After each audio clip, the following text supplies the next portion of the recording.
I played this game's demo about 3 or 4 days ago now, and I haven't been able to get it out of my head. INDIKA is a story-driven game about a nun who's consorting with the devil. We don't know how she got to this point, just that she was kicked out of her monastery, kidnapped by this guy, and left to face the snowy wilderness of 19th century Russia. But this is an alternate history thing, so they have these weird little steam machines we can scoot around in. Bet you weren't expecting that.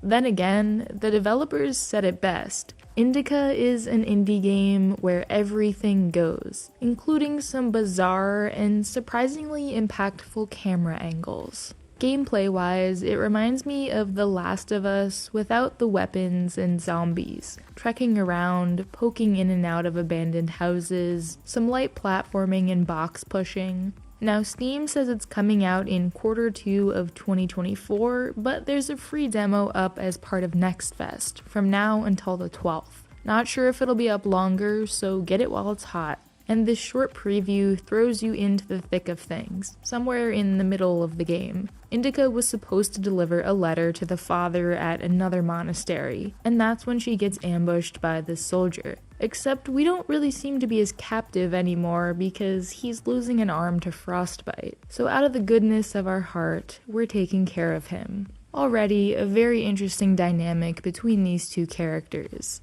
Anyways, things start off strong with us riding this bicycle contraption through the snow, which looks gorgeous by the way. I don't know much about snow physics, but this game's got 'em. Then we climb through some windows, onto some roofs, get chased by this beast, regular nun stuff. There's even a Tony Hawk style balance beam excursion, which could very easily lead to INDIKA falling to her death if you don't have quick reflexes. You know, I always think about this in games that have you walk across narrow beams. It usually isn't even possible for you to fall off, unless it's like a scripted event. So I love to see that added here. It makes this simple task just a little more engaging and meaningful. One thing that really piqued my curiosity though is the leveling up. Narrative games, especially ones without any combat or abilities, don't usually have levels. But right from the beginning we can see our XP up in the corner of the screen. Whenever we find a religious object or text, or light up one of these candles, we get some glittering gold reward. It's almost like being devoted to your god, and religion in this society is some sort of achievement, something to brag about.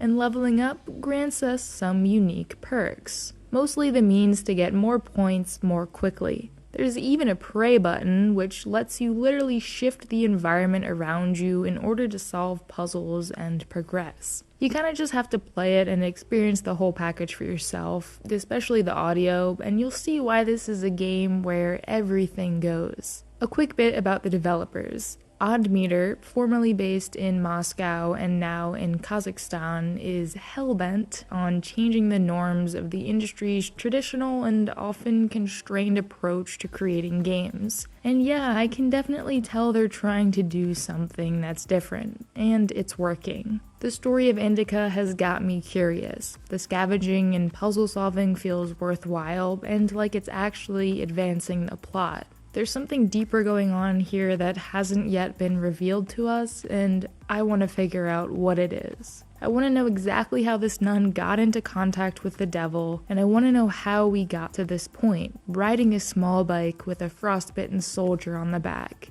Well, guess we're just gonna have to wait a little while longer to find out. It's a good thing I have 330 other videos you can watch until this one releases.